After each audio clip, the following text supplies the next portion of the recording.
Welcome back everybody, this is part 3 of our Battleship design, and this episode we're going to be mostly working on the thruster pack design and the hull. So we're going to be roughing out a shape and working on some ideas, and then we're going to refine that idea over time. This episode is not going to be a very talky one, so we're going to speed through this at like 400% speed so you can see the design process more fluidly, and we're going to have a little bit of music. Enjoy.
Now that we've got a thruster pack, we can actually start moving this ship back. So the first thing we need to do is get the gyros grouped up and turned off, and then convert to a ship. And now we can move the ship back without accidentally rotating.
far too Star Warsy. Let's refine that shape a little bit more.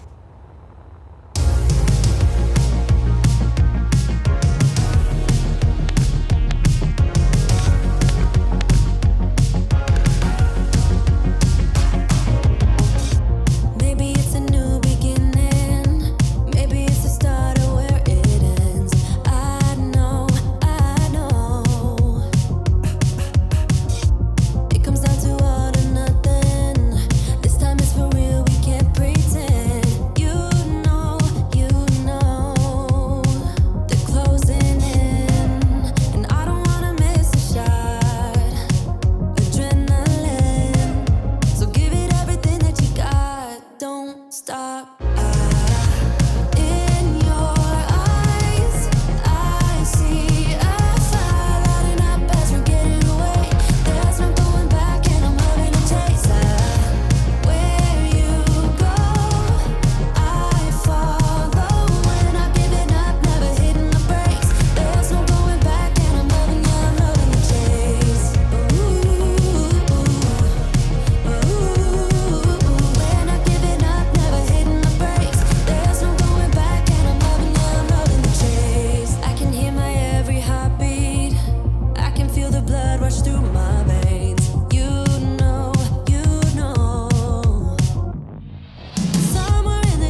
Okay, with a much better shape going on and a decent thruster pack on here, we need to start thinking about the upper hull.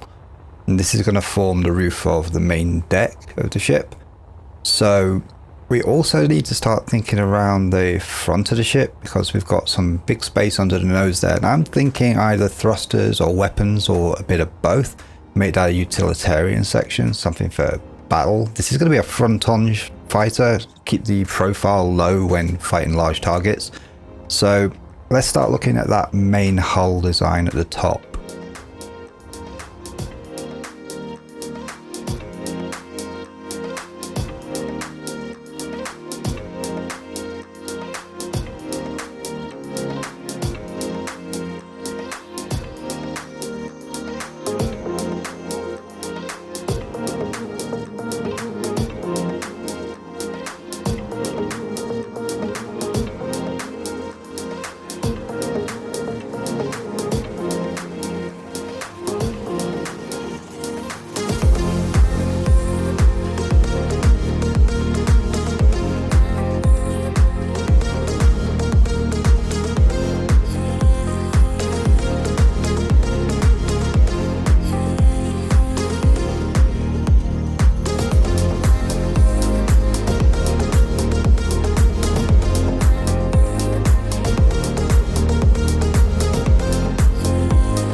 Okay, with the top deck now roughly designed out, there's going to be a little bit more refinement still to do and some greebling and extra detail.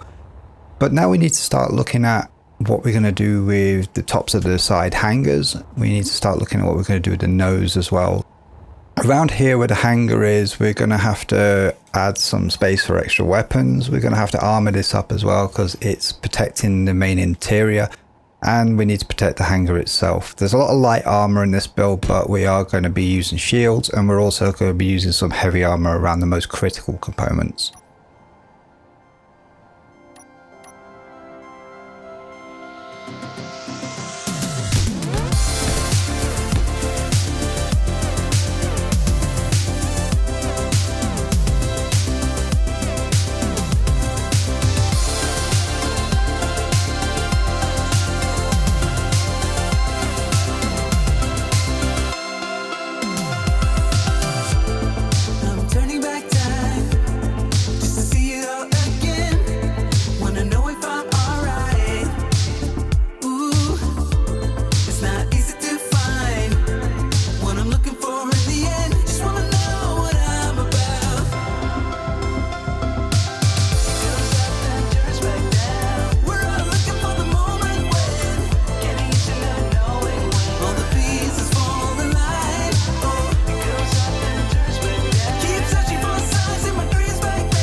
before.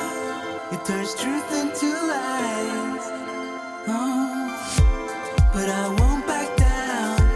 I must stay on this road. I gotta know what I'm about. It goes up and turns back down. We're all looking for the moment when getting used to not knowing when all the pieces fall in line. Oh, it goes up and turns back down. I keep searching for signs in my dreams back then. And I don't know how to stop, 'cause it brings back the feeling that I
Okay, so that's thrust in all 6 directions. We have hydrogen thrust on the bottom, a lot of it, so we can handle some just basic atmospheric entry and moon landings. We have quite a lot of forward and reverse thrust going on, so this ship is going to be quite agile, for its size at least. We've got a lot of lateral thrust because that's an important direction for defending the ship. We have our hangar bays main armored up, and that's going to protect our sort of utility fighter ships, which is also protecting the interior corridor area of the ship. We've got major armor around the fuel tank area, so that should reduce the chance of explosions going on. We also have our top thrusters. They're all ion because we're not going to need them whenever we're near gravity, and that's where ion doesn't really work. We've also got some docking ports on top of the nose. I'm not entirely sure about those. They may end up going in a later iteration. I don't think docking on the nose is a good idea for battle. Now let's have a little look inside. So entering the main hangar bay, this is where the utility ships are going to be. We have our jump drives. Moving into the reactor and gyro room. We've got space to walk around on here, and this area is quite protected. I think we might move that. Into the battery corridor. Now we've got all the battery percentages visible. This is the hub of the ship, which is going to link all the areas, and up into the main top deck. We've got this little area at the back here. We're going to find a use for that shortly, and we're going to smooth out some of these jaggedy edges around here as well. Now we've got a good view down to the reactor down below. We're going to box that off with some glass. And next time we're going to also look at airtighting this thing. We're going to look at weaponry. We're also going to look at some of the functionality around the welder packs that we've got in place. And we're going to make this a little more high-tech and programmed. So join us for the next one. Like and subscribe, and we'll see you next time.